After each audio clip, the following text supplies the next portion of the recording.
Boa noite. Domingo, 27 de agosto de 2017. Muitos colegas têm me pedido para me manifestar sobre essa questão de morte de policiais.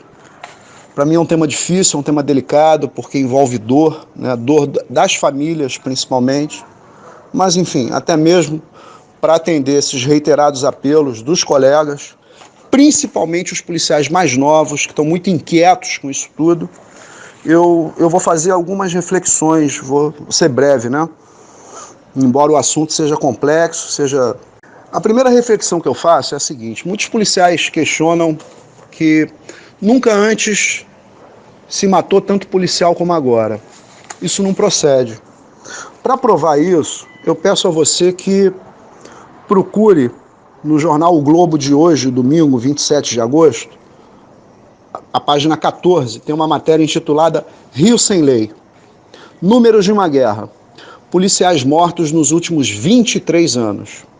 E aí tem um gráfico, a matéria está muito bem elaborada, tem um gráfico que elenca a morte de policiais desde 1994.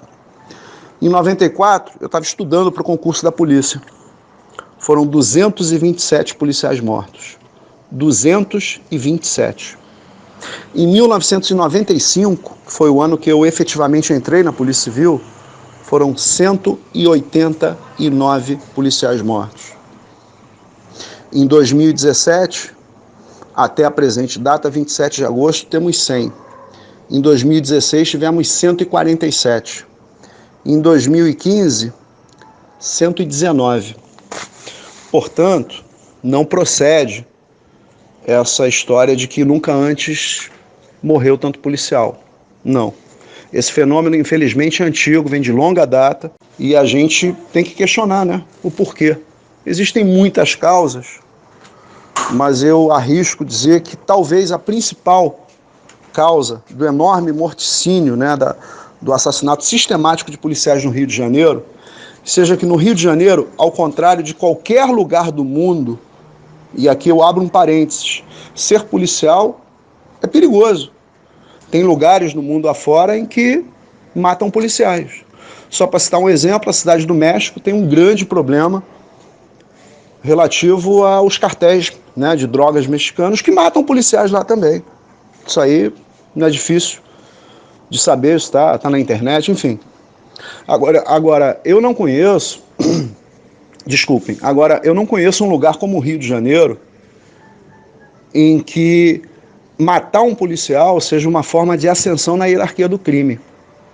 Qualquer policial que trabalhe na área de investigação e que, enfim, que já tenha investigado narcotráfico, né, sabe muito bem, né, principalmente quem já ouviu grampo, quem já trabalhou com grampo sabe disso, sabe que muitas vezes o calorinho da boca de fumo, na folga do plantão da boca, ele vai para a pista para assaltar, mata um policial, toma a arma dele, quando ele retorna para a favela, automaticamente ele vai ter um plus.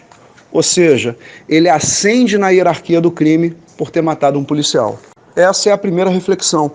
Tem outras causas aí para explicar isso tudo, mas, sinceramente, eu não conheço lugar nenhum do mundo em que matar policial seja uma ferramenta para ascender no crime.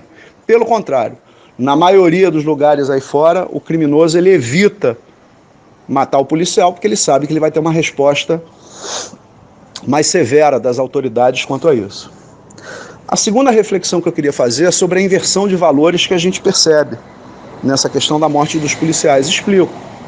Há cerca de 2 semanas atrás, eu estava ouvindo um programa na Band News em que um jornalista, que é o Boechat, falava sobre exatamente a questão da morte dos policiais. E aí ele dizia que os policiais estavam sendo assassinados porque estavam andando armados na sua folga, com carteira ou com distintivo e com arma. Ou seja, a culpa, na visão dele, é do policial. O Boechat é um jornalista. Ele não é burro, muito pelo contrário. Inteligente, bem informado. E como diz o ditado, a gente não pode matar o mensageiro, né? Ou seja, o que o Boechat externou, muita gente pensa assim. Muita gente acha que o policial está morrendo, porque afinal de contas, se ele está de folga, ele não tinha que estar armado, não tinha que estar com carteira. Isso é uma verdadeira inversão de valores. O policial não é culpado de ser assassinado. A culpa é do criminoso. E aí abre um outro parênteses para dizer o seguinte: o policial anda armado na folga por várias razões, mas principalmente porque ele muitas vezes está de folga na polícia, mas não está de folga no segundo emprego, que é a segurança, que ele faz para complementar o salário e pagar as contas honestamente. Ou então, ele está armado na folga, porque apesar de estar de folga, ele tem medo de ser reconhecido. Porque quem já fez polícia sabe disso. Eles lembram quem prendeu. Enfim, é uma inversão de valores. Tem muita gente que acha isso, tá? Tem muita gente que pensa assim: ah, também tá armado, tá com carteira na folga, por isso morreu. Não é assim não. A gente também tem que combater isso. E a gente combate isso com esclarecimento, explicando para as pessoas. Outra reflexão, e a derradeira que eu queria fazer: por que a imprensa, de repente, para usar o jargão do jornalismo, passou a pautar a matéria mortes de policiais? Conforme eu já falei, desde 1994 que a gente tem assassinato sistemático de policiais. Desde 1994, todos os anos, a gente teve mais de 100 policiais mortos. Por que de repente a imprensa descobriu isso? Será que não é em razão da falência da segurança pública na região metropolitana do Rio de Janeiro? Porque, olha, na Zona Norte, na Baixada, a gente sempre teve violência, sempre teve arrastão, sempre teve bonde, sempre teve latrocínio, sempre teve policial sendo assassinado. A novidade é que regiões da cidade que não sofriam com a mesma intensidade os efeitos da violência, você está Zona Sul, Barra da Tijuca e Recreio. Nunca se roubou tanto carro na Barra da Tijuca e no Recreio como agora. A Zona Sul nunca tinha visto a violência como está vendo agora.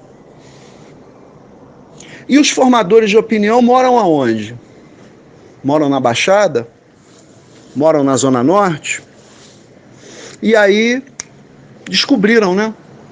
Descobriram que a violência nesse ponto é democrática. Ou pelo menos a violência se democratizou. Porque ela acabou com o que o Zuenir Ventura chamava de cidade partida, né? A cidade, no que toca a violência, a cidade hoje não está mais partida. Ela está unificada. Porque a violência hoje ela não tem mais CEP. Enfim, talvez seja por isso que, de repente, passou a ser tão importante para a mídia pautar a morte de policiais. Para não dizer que é geral, eu quero registrar uma honrosa exceção. Tem uma jornalista chamada Roberta Trindade, que hoje até trabalha na Record, que a Roberta há anos vem falando no blog dela, em redes sociais, sobre a morte de policiais. Há anos que a Roberta vem batendo nessa tecla de que a matança sistemática de policiais é um atentado não só contra os policiais ou contra as polícias, é também um atentado contra a sociedade. A Roberta Trindade pregou no deserto sozinha por anos. E aí, de repente, não um, não dois, mas todos os órgãos de imprensa, todas as redes de imprensa, escrita, televisada, passaram a pautar essa matéria. Por quê? Eu fico curioso para saber o seguinte: se ao invés de 100 policiais militares mortos, fossem 100 juízes, ou 100 promotores de justiça, ou 100 defensores públicos, ou 100 advogados, e abro um parênteses, não estou aqui pregando justiçamento não, pelo amor de Deus, tá? Mas eu questiono isso. Se ao invés de 100 policiais militares assassinados, fossem 100 juízes, 100 promotores de justiça, 100 defensores ou 100 advogados, será que a única repercussão seria essa matéria passar a ser pauta da imprensa? Duvido muito. Nós teríamos outras consequências. Nós teríamos um clamor nacional por mudanças na legislação penal e processual penal, lá no Congresso, que sabe muito bem que a legislação precisa ser reformada, ela precisa ser adequada para a dinâmica criminosa, sui generis que a gente tem nas grandes metrópoles. Digo mais, também não ia ter mudança só nas leis, não. A gente também ia ter um judiciário muito diferente. Quem trabalha com investigação, notadamente quem trabalha com investigação de homicídio, sabe como é difícil investigar. Principalmente uma investigação complexa como é a de homicídio. As 3 delegacias de homicídio do Rio de Janeiro têm núcleos, para quem não sabe, elas têm núcleos de investigação de homicídios vitimando policiais. Só que esses núcleos trabalham com muito sacrifício. A maioria das investigações de homicídio prescinde de cautelares, principalmente cautelar de busca e apreensão ou cautelar de interceptação telefônica. E é difícil conseguir uma cautelar dessa, sabe? Muito difícil. Muita discussão jurídica, muito legalismo. Enquanto isso, a criminalidade atua do jeito que atua. Enfim, vou encerrar por aqui. O assunto, como eu disse, é muito complexo, é muito profundo. A ideia aqui é passar uma mensagem de áudio o mais breve possível. Mas o que eu peço a vocês é que reflitam sobre isso tudo. Nós somos policiais, temos a obrigação de ter um senso crítico com relação a isso tudo que está acontecendo e, principalmente, nós, enquanto policiais, nós precisamos atuar de forma racional e não emocional. Cabeça quente não é bom conselheiro. Então vamos pensar, vamos exigir mudanças